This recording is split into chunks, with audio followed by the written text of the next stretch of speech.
اللہ تبارک و تعالی نے قربانی کو اسلام کا ایک شعیرہ قرار دیا ہے۔ اللہ تبارک و تعالی کی رضا کے لیے ایک جانور ذبح کرنا اللہ تبارک و تعالی نے اپنی قربت کا بہت بڑا ذریعہ قرار دیا ہے۔ بلکہ اگر دیکھا جائے تو مالی عبادات میں قربانی کو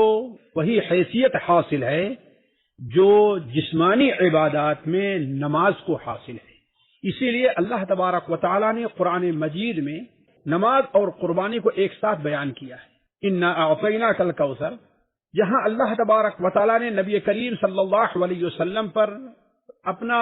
احسان عظیم بیان فرمایا کہ ہم نے آپ کو کوثر عطا کیا ہے، اس کے جواب میں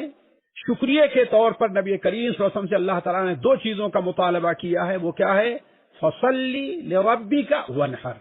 اپنے رب کے لیے نماز پڑھیے اور قربانی کیجیے۔ سورہ الانعام کے اخیر میں اللہ تعالیٰ آپ صلی اللہ علیہ وسلم کو حکم دے رہا ہے کہ آپ اعلان کر دیجئے قل ان صلاتی و نسکی، میری نماز اور میری قربانی، میرا مرنا اور میرا جینا اللہ رب العالمین کے لیے ہے۔ حضرت ابراہیم علیہ السلام کو جن عبادات پر اللہ تبارک و تعالیٰ نے انہیں خلت کے مقام پر رکھا تھا، انہی میں سے ایک عبادت قربانی بھی تھی۔ یہی وجہ ہے کہ ہمارے نبی صلی اللہ علیہ وسلم اپنی پوری مدنی زندگی میں بغیر ناگا کے آپ صلی اللہ علیہ وسلم ہر سال قربانی کیا کرتے تھے، جیسا کہ سنن ترمذی میں حضرت عبداللہ ابن عمر کی روایت ہے کہ آپ صلی اللہ علیہ وسلم مدینہ منورہ 10 سال رہے اور برابر قربانی کرتے رہے۔ اس شعیرے کی اہمیت بیان فرماتے ہوئے آپ صلی اللہ علیہ وسلم نے بیان فرمایا کہ جس کے پاس استطاعت ہے اور وہ قربانی نہیں کرتا، وہ ہمارے عیدگاہ کے قریب بھی نہ آئے۔ یہی وجہ ہے کہ سفر و حضر ہر جگہ نبی کریم صلی اللہ علیہ وسلم قربانی کیا کرتے تھے، اور سفر میں جانتے ہیں جہاں پر جانور کی تنگی ہوتی تھی تو آپ صلی اللہ علیہ وسلم نے عام حالات سے ہٹ کر کے اونٹوں میں 7 کے بجائے 10 مسلمانوں کو شریک فرمایا تاکہ ہر شخص قربانی کی فضیلت کو حاصل کر لے، جیسا کہ یہ روایت اللہ کے رسول صلی اللہ علیہ وسلم سے سنن ترمذی اور سنن نسائی وغیرہ میں حضرت عبداللہ ابن عباس رضی اللہ تعالی عنہما سے مروی ہے۔ اس سے بھی آگے بڑھ کر کے آپ اگر دیکھیں تو صحیح بخاری اور صحیح مسلم حضرت عقبہ ابن عامر کی روایت ہے کہ نبی کریم صلی اللہ علیہ وسلم عید قرباں کے موقع پر صحابہ کرام میں قربانی کا جانور تقسیم کیا کرتے تھے۔ یعنی اگر صرف صدقہ کر دینا کافی ہوتا تو قربانی کے جانور تقسیم کرنے کا کوئی معنی نہیں رہتا، حتیٰ کہ ایک سال مدینہ منورہ اور اس کے ارد گرد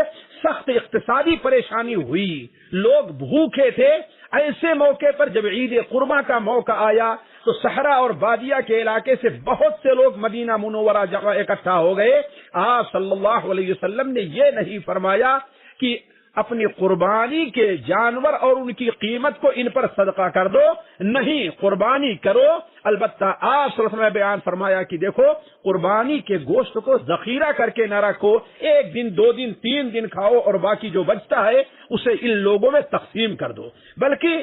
حیرت کی بات ہے کہ آپ صلی اللہ علیہ وسلم نے قربانی کی وہ اہمیت دی اور اس میں کسی بھی حیثیت سے شریک ہونے کی وہ فضیلت بیان فرمائی کہ کسی دوسری چیز کو حاصل نہیں ہے، حتیٰ کہ جیسا کہ سنن نسائی، سنن ابو داؤد، مسند احمد میں حضرت عبداللہ ابن عمر کی روایت ہے کہ ایک بار قربانی کے موقع پر آپ صلی اللہ علیہ وسلم نے لوگوں کو قربانی کرنے کا حکم دیا اور کہا کہ اس دن کو اللہ تبارک و تعالی نے اس امت کے لیے قربانی اور عید کا دن بنایا ہے۔ ایک صحابی آ کر عرض کرنے لگے، اے اللہ کے رسول صلی اللہ علیہ وسلم، میرے پاس تو گنجائش نہیں ہے، کوئی جانور نہیں ہے، اگر آپ اجازت دیں تو میرے پاس ایک دودھ کی جو بکری ہے میں اسے قربان کر دوں۔ آپ صلی اللہ علیہ وسلم نے فرمایا کہ نہیں، لیکن ایسا کرو کہ عید قرباں کے موقع پر تم اپنے ناخن کو، تم اپنے بالوں کو، تم اپنی موش کو اور ناف کے نیچے کے بال کو صاف کر لو، اللہ تبارک و تعالی تمہیں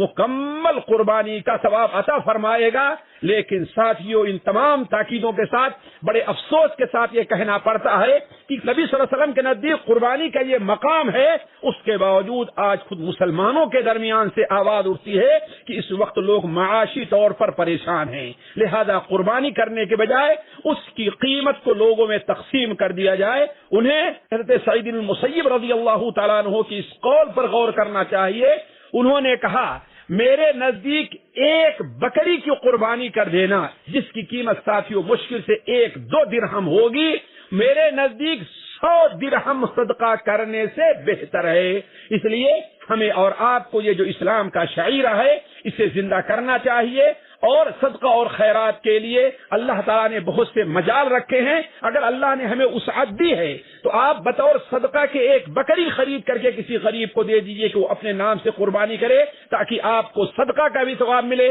اور آپ کے بھائی کو قربانی کا ثواب ملے۔ اللہ تبارک و تعالیٰ سے دعا ہے کہ اللہ تبارک و تعالیٰ ہم تمام بھائیوں کو اس عظیم شعیرے کی اہمیت اور اس کی تعظیم کی توفیق عطا فرمائے۔ والسلام علیکم ورحمۃ اللہ وبرکاتہ۔